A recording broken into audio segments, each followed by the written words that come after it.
Hi and welcome to DACAscript. Today we're going to be going through a simple install of SQL Server 2016 SP1.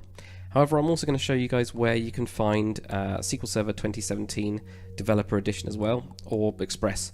So there's two different versions that you can kind of install for free. There's the developer version, that is the full version of SQL Server. It's actually equivalent to Enterprise, however you can't use it in production, so it's only for learning, which is what we're going to be doing today. We're going to be setting up a SQL Server instance for learning, or also for developing, as it's kind of got the name for. You can, however, use Express, which is a cut down free version of SQL Server for your own applications, which you could then of course use anywhere really in production, in live production. So what we're going to be doing is installing this on Windows 10, however you could always do this on an actual server itself. With 2016 it is only available on Windows, however 2017 is now available on Linux, so you can actually install it onto something like Rails 7 or Ubuntu. So first things first is what version you're going to actually need. There's a couple links that are in the description which you guys can grab. The first one is the one that we've got in front of us, which is just a simple web page from Microsoft, which is to do with the SQL Server 2017 on-premises version. And as you can see, you've got developer there, and you've also got Express, and of course you can get it, there we go, Windows, Linux, and also Docker as well, so you can actually get an image containing of Docker. We're actually going to be doing the 2016 version, which they have changed it now that they've got 2017 out. What you actually have to go to is the https my.visualstudio.com actual website, and you have to actually sign up. It is free, so don't worry about that. It's just this is the kind of only place you can now get it from. So yeah, just put in your normal email address and a couple of bits of bits of details and things like that, and you can actually get it. Again, there'll be a link in the description to this one, and all you have to do is go on to downloads if you want the 2016 version, that is, and then you'll see it down here on actual servers down here. You actually see it, and that's SQL Server 2016 with Service Pack 1. So I've already downloaded a couple of these into the folder here, so we've actually got the image. Now that's one thing that you will notice is when you go on to, here we go, 2016 with Service Pack 1, you actually do have the image, so you got the DVD of it. So you do need something like, for example, what have I even got? I can't remember. Power ISO. There's a load of other ones as well, loads of free ones if you need something for a virtual image of a DVD disc. You can get loads of them. So there's absolutely tons. So all I'm going to do is I'm going to mount it. There you go. I got Power ISO on mine, so I've already mounted that up onto my drive. Now because of that, I'll just go on to here. There we go. And where am I? There you go. There I am. So there's my actual physical disc of it. So if I open that one, actually I don't need to open that one. I can actually just run it as if it's an actual disc. There we go. And then we'll start walking through the actual installation process. So if you are obviously downloading it, it will take quite a while, so do pause the video while it's downloading. It did take me about, I don't know, about 5 minutes in order to get the 2016 developer one, so it might take you a little bit longer. Now one thing to notice with SQL Server is that you can run multiple instances on the same machine, so that means you can actually set up you can set up multiple instances. So I'll explain kind of very quickly what an instance is. So you'll have databases within an instance, which makes sense, and then obviously within those databases you'll have tables. So you could actually have each application, if you think about it this way, each application is a database. You can have a instance which has multiple databases or multiple applications running on it, and there's actually quite a few good reasons to actually do that, mostly to do with licensing. That, and also you don't need to actually have a lot of machines. Sometimes you have an application that only has 10 users on at the same time. It doesn't make sense to have set up a load of servers with high availability for those. Instead you'll just set up an instance which is a shared for different applications. So we can install different instances or multiple instances on the same machine, which is semi-common. It depends on what you actually need. If you've got different versions, then you might do that for some reason, and you're in the process of migrating, and you've got to get off some older boxes. Maybe you'll do that, I don't know, but we're just going to set up one. So the other thing to note with SQL Server is you can install a load of different features at different times, so you don't have to install everything in one go, really, which is always good. So right, let's get to it then. If we just go to installation, you can run things like the hardware and software requirements, etc., and so forth. And there's a load of pretty good information around here, but we don't really need it today. So straight away what we get we get new SQL Server standalone installation or add features into an existing installation. This is what I was talking about with being able to add different features on. So something called Integration Services, SSIS. We're actually going to be playing with that a lot later in a couple other videos, and I will be doing that as adding features on rather than actually doing it in one go. So we click on that one. Here we go. It'll then, after a little while, start up. And here we get the different versions. So you'll notice here we actually get Express on this version anyway, and also an evaluation version. We're doing developer, so we don't need a product key. Obviously, if you do have a product key, then you can put it in. So we click on next. First, you can click the button. As usual, do read this kind of stuff, mostly around not using it for production. This developer, which we are installing right now, is not for production. You can't use it. You can't kind of like, sell your software that you've written, which has a database, which has a back end of developer. It would have to be something like Express if you wanted it free. Or what you'll find is the people that you're actually selling to already have something like Enterprise setup or Standard Edition of SQL Server setup. And we will go into the different licensing on a separate video, I think, because it's a bit of a nightmare. But yeah, do have a read through of those. I already have kind of skimmed through before, but basically we're using it for using it for either testing an application and developing an application, or we're going to be using it for learning, which is what we're going to be doing, or at least what I'm doing. So I'm just going to accept those and move on. Yeah, just let it do its thing on installing setup files. So this will always be a warning if you're doing it on your home machine. And if you do click on the warning, it will just basically say that the Windows firewall is enabled, which kind of makes sense. It's just normal. We don't need to worry about it. We're not going to have connections coming in from outside for this kind of learning how to use SQL Server and what we do within it. So we're just going to skip, which is good.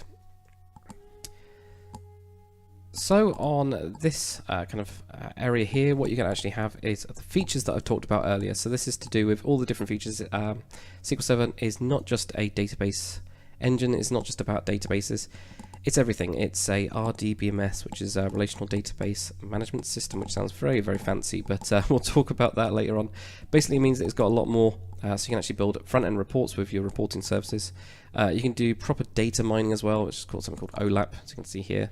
And well, you can do a load of other stuff, but all we're going to be installing is very basic bits and bobs. You can add more at a later date, so don't worry about doing everything up front. We're going to install database engine services. That's the actual database itself, because that's what the main kind of bits of SQL Server are. SQL Server replication as well. And we're also going to put on full text and semantic extraction for search. So that's to do with pretty much like, well, it's like full text indexes is what they call them. We're going to be doing a little bit of that later on, or pretty soon, so I'm going to install it all in go. I'm going to do integration services and analysis services, reporting services, everything, all of those bits and bobs later, but I'm going to add them on. So the next thing is your install root directory. So what I've actually got, I've actually set up, there we go, if I find my, it's gone to here. Right, so what I've got is I've got a solid state, which is my C drive, and my D drive has got everything else. So what I've set up is just a folder called SQL. And I'm actually going to delete that one. And I'm going to call it instances. That sounds a bit strange, but open up this SQL. That's not right. That's because that's the other bit, right? This PC, D drive, SQL. And I'm going to shove it into instances here. I'm just going to copy that. And the features shared directory for the 32-bit stuff, I'm going to shove in there. Okay. So that's pretty much it. It's up to you where you want to install it. It's pretty good. It's a pretty good idea to take it away from your C drive. There is a lot of reasons for that. However, you can move it even separately. SQL Server is a bit of a beast on the database side. You'll actually most likely have your log files on a different drive to your kind of like normal files, your normal file groups. Okay, here we go. So I'm just waiting for that to do its thing. There we go. Okay, so the next bit is to do with instances. Now, when I was saying what I was talking about with multiple instances, this is actually where you have one. You can have a default instance. Now, what is a default instance? Essentially, it's a machine name. So my PC name is main-PC, I think it is. I think it's something like that. I'm pretty sure it is. I can't even see it. But yeah, I'm pretty sure it's main-PC. So if I connected to main-PC, that would be the default instance of SQL Server. Or you could have a named instance. So a named instance is where you do have multiple ones. You know, you might have SQL 1, SQL 2, SQL 3, etc. Or you can name them something a little bit better. I'm actually going to call mine SQL, I can't actually do dash, SQL YouTube 2016 dev. Okay, so that's a horrible way of naming it. I'm going to go YouTube SQL 2016 dev. Yeah, that still looks horrible, but that'll do. So there we go, and you also get the instance ID as well. So as you can see, that install directory that had SQL Server directory D instances, then this one here, and then you can see here MS SQL 13 dot and then the instance name.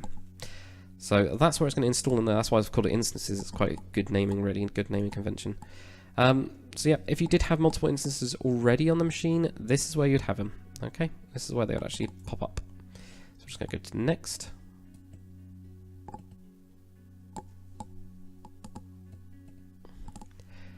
Okay, so next bit, if you are installing this for real, you'll most likely have Active Directory of some kind. I don't have Active Directory set up, so instead, this is what we've actually got for these. I'm just going to let Windows do its thing and create these accounts for it. One thing that you'll notice is the SQL Server agent is actually always defaults to a manual startup. That is something that you need to know. Now, SQL Server Agent does a lot of things, so that could be, I don't know, it basically runs jobs at a regular interval. It's very, very similar to Task Scheduler, which is in Windows. But yeah, it just runs jobs on a regular interval. Replication, for example, is done through their log shipping. Any other jobs you want to do, like rebuilding indexes, things like that, it'll always be manual. So if the machine died and had to be restarted, this would not automatically come up. So if you are doing it for production, you are going to want that to be automatic. As a matter of habit, I'll just switch it to automatic, almost like always. Okay, so that's pretty good. Just going to leave that. Collation, so this is to do with if it's case sensitive or case insensitive. There is a load of other collations as well. There's loads, absolute loads of them, to do with different languages and things like that. I'm quite happy with case insensitive. This is just for the instance, so this is like the default instance really, or database engine even. You can actually set it at the database level now, so you didn't used to be able to do that, but you can now. Ignore it, is what I'm trying to say. So Latin 1 general, case insensitive is absolutely fine, and accent sensitive is fine. So there we go, I'm going to leave that. So the next one is onto your server configuration. So this is authentication mode is essentially, if you've just got Windows authentication, if you've just got Active Directory, you'll just use this. However, if you've got something, for example, like Linux, you would actually use mixed mode. So this is to do with if it's just Windows authentication, then you'll lock it down so that nothing else can get in. If you're going to be setting up local logins, then you'll need to have mixed mode on in order to basically test those. We're doing that because we're going to be setting up those. It is part of the Microsoft exams, or can be part of the Microsoft exams, should I say. They can actually come up, so do put it onto mixed mode. You can always change it at a later date anyway. And then just enter a password for the SA account, so that's the system admin account. There we go. Obviously, make it quite a strong password. SA, typically you'll actually disable SA account. And specify SQL Server administrators. Well, I'm going to add myself. Data directories for everything. You can change things. So this is what I was saying about the log directory and the database directory. Those should be separate. Those should absolutely be separate. However, we're just doing learning on this, so we're not planning on filling up the log like a real production one. But you would typically have your normal C drive would just have your OS and anything else that's essential. You then have another drive for your actual database directory, and you have another drive for your log. And your backups will probably most likely be on share. You'll probably have them completely off that machine in case that machine dies, so that then you could, if you needed to, actually create a new server or build another instance on another server and actually restore those databases to it. Same with TempDB, you'd probably have that on a separate drive. TempDB is, as it sounds, temporary DB. It's whenever you're doing like a huge query or anything really, any sort of computational query or anything really, it's going to use like RAM in a kind of way, in a weird way, where it's grabbing a load of data, dumping it, and then doing something else with it, and etc. and so forth. So that would also probably be on a different drive. You'll end up with loads of drives as you'll probably learn if you do this for real. And they go, you get your log directory as well. So that's the, pretty sure that's tempdb log file. Yeah, it is tempdb log. Now file stream, that's to do with actually physically storing documents. So, or not really documents, any sort of files at all, any sort of files. You don't want to store them inside the databases, for example, binary. You can actually instead have a pointer within SQL Server to them. We're going to be doing that later, and we'll be switching that on. Because typically, when you first kind of set up your database, you will not need this. It's usually later when there might be an application's been growing or something like that. Anyway, talking too much. Let's keep going. So next. So we go give you just a kind of overview of what's going to be installed, and we'll just whack on install. And we're just going to let it do its thing. And I'll probably skip through this and just go straight to the end for you guys, because sometimes it does take quite a long amount of time. Okay, so it's all succeeded, which is good. Hopefully you guys have had the same. If not, do grab whatever details. I have had issues in the past where I've, for example, installed integration services, then installed another database engine on top of that as a different instance, and you will get an error with that.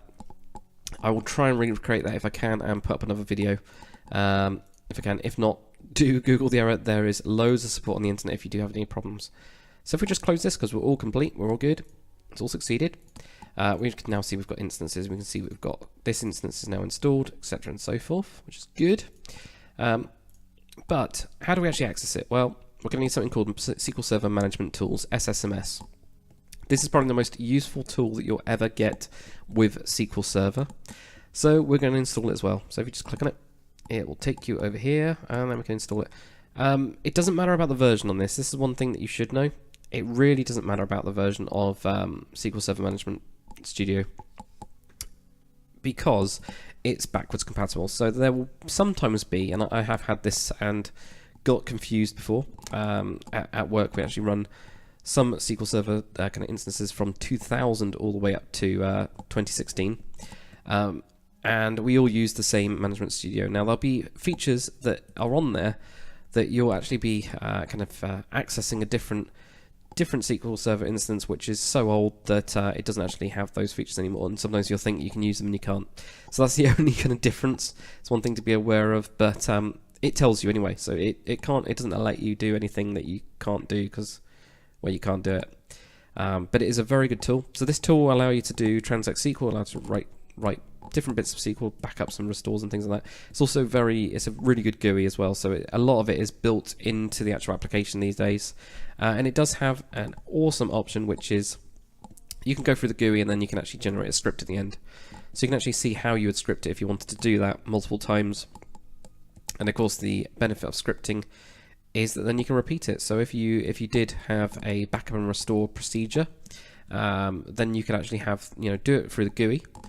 Get yourself comfortable with that, then script it, and then kind of move it into kind of more of a live instance if you wanted to.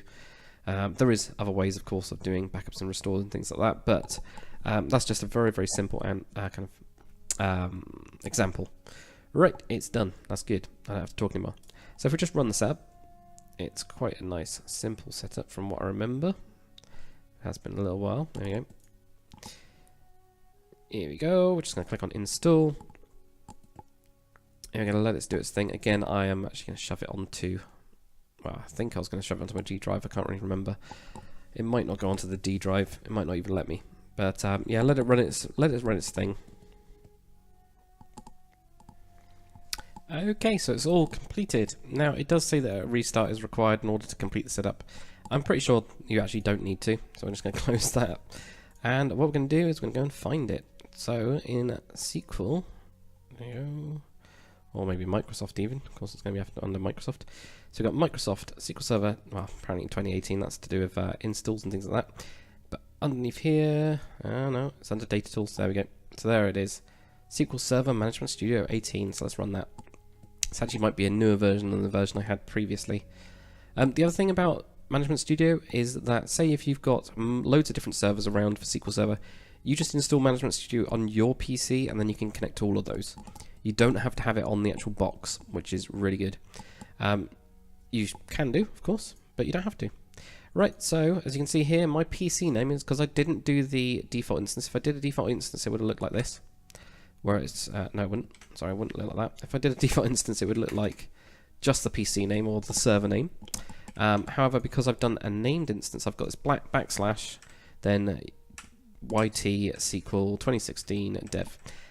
This is just because I'm calling it something that kind of makes sense, which I know what version it is then. It's 2016 and it's the dev version of it. And also YT, well that's YouTube, that's what I'm going to be using. I'm going to be using this instance for it. And it's already going to log me in. We can, of course, because we're on mixed mode, can do SQL Server authentication. We can actually put in a specific user, so that's because of mixed mode. Pretty sure it's because of mixed mode anyway. It might not be, can't quite remember. There is a load of other options on here, for example, always encrypted. I don't think they had that before. I'm pretty sure you used to have to put it in here, but that is really good. Anyway, this is your main thing. If we just do connect, there we go. We are actually now connected to our database instance.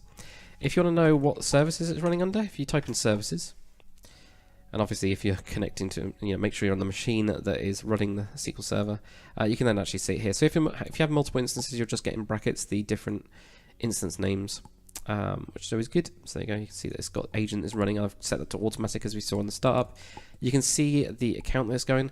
If you want to change the account, use something else called Configuration Manager. Don't use the Windows services. It should be seamless, however, it's not. But there is something called Configuration Manager, and Configuration Manager on SQL services, there we go. You can go onto the SQL Server, you can actually go on Properties, and you can go on to, not Starter Parameters, there we go, log on as, there we go, this account. You can actually change it on there. It's better to change it on here. This should do both, I'm pretty sure it does both. We will be talking about a lot more about Configuration Manager and what it does and what you can use it for. Oh, just close that window, or does it just ping away? No idea. But you can, we will go over this in a lot more detail, but that is one thing that you should be aware of if you did want to change it. There we go, so it is open, it disappeared because I clicked off of it or something. So yeah, you can change it at a later date, as well as, quite a lot of other things. Always on high availability. That is something we'll talk about later. I'm going to have to set up VMs for that, I know I will. But that's where your kind of services are running. If you are just doing some learning on ad hoc, you probably want to have the services set to, you probably want them set to manual.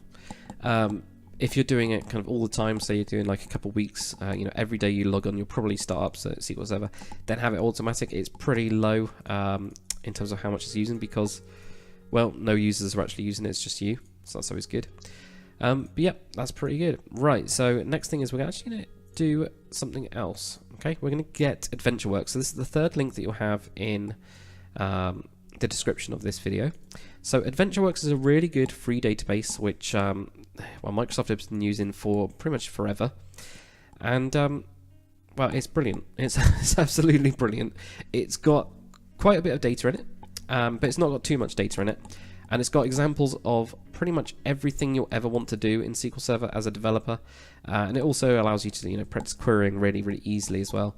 So if you click on download, take you to another place here, and you'll go, oh, okay, well, I've got quite a few of these ones. You'll most likely just need the AdventureWorks 2016 pt3.back, okay? You probably need that one. You probably won't need the data warehouse. You can get both. Now, what I've done already, because just to save a little bit of time, I've already downloaded them. So I've already got them in here, and I've also got another backup file. That's actually my backup file from today, as I was installing SQL Server to do this video. So what I'm going to do is I'm just going to restore just this one. I'm not going to do the data warehouse. As you can see, that is huge in comparison, okay? So I'm going to just restore that one. I will be going through backups and restores kind of later on, but it's really easy. So if we have a look on databases, we've got nothing in here except for the 4 default ones, and I'll be talking about those later, or in a later video. But yeah, what we're going to be doing is we've got no user database at all. We're going to restore a database. So this is where the GUI comes in real handy. Now on source, we're going to switch to device. If we did have a database, we could choose a database as a store, as a source, but we don't. So device is just file. There is different types as well. URL, for example, that's your Azure stuff. If you've stored backup in a URL, for example. Now, because I've been clever, I've already got the SQL folder, excuse me, and I've got my backups, and I can just click on that one, do OK, and then OK. You can do contents if you wanted to, have a look. OK, apparently there's nothing in there, and just do OK. There we go. We can see that there. And I'm actually not going to call it this stupid name. I'm just going to call it AdventureWorks because I don't like the whole 2016 CP blah blah blah. It just seems too long for me. I'm only ever going to have one AdventureWorks, so there we go. I'm just going to call it AdventureWorks. There is something with this, like a timeline, that will show how you do that in our backup and restore videos. Definitely, it's absolutely brilliant. Okay, so the next thing we can do is click on Files on here. This is where it's actually going to store it. Now, you'll notice that the default, there we go, oh, the original, sorry, Restore as, there we go. It's got that one instead. This is just in case you did have it in an original place. This will store it in that folder that we created earlier, so that your instance folder will become your default for pretty much everything. Same with the log one as well, is what you'll probably notice. So if you had different ones, it should set it up in different places, so your different drives. That's why getting it right on that initial install, or not really getting it right on that initial install, setting your servers out in the first place is really useful, because it will save you a lot of like moving around, because it'll just do it for you. So we're all pretty happy with that. And then you do get some options. Overwrite the existing database or replace.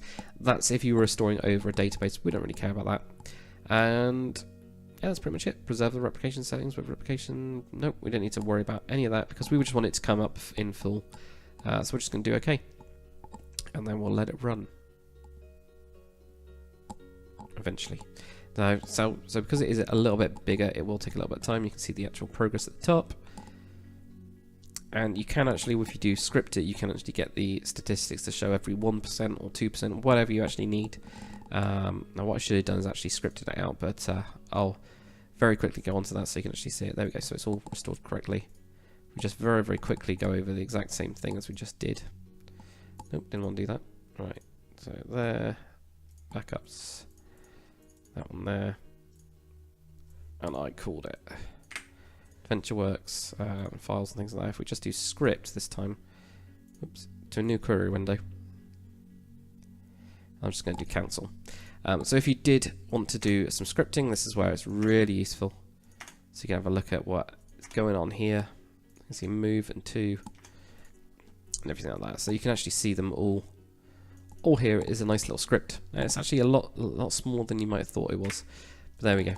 So that is how we actually set up SQL Server 2016, developer specifically, and also how we actually get the default AdventureWorks database in there.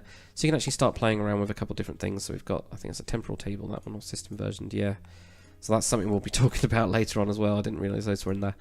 But yeah, we will be talking about, or going over a lot of different things on this YouTube channel, specifically with SQL Server as well as Oracle, and probably some InterSystems cache as well at some point. So thank you for watching. If there's any questions at all, please do feel free to post them in the comment section. I'll try and get back to you as soon as I can. Obviously, if you do have any issues, then do let me know. But YouTube, not YouTube, Google and YouTube actually are probably the two best places to go to, because they're just brilliant. That's always fixed my problems in while I'm setting up my own lab at home, and also in my professional kind of career as well. Google is the answer. So thanks for watching. Hopefully you've enjoyed it. If you have, comment, like, subscribe, and I'll see you guys on the next one.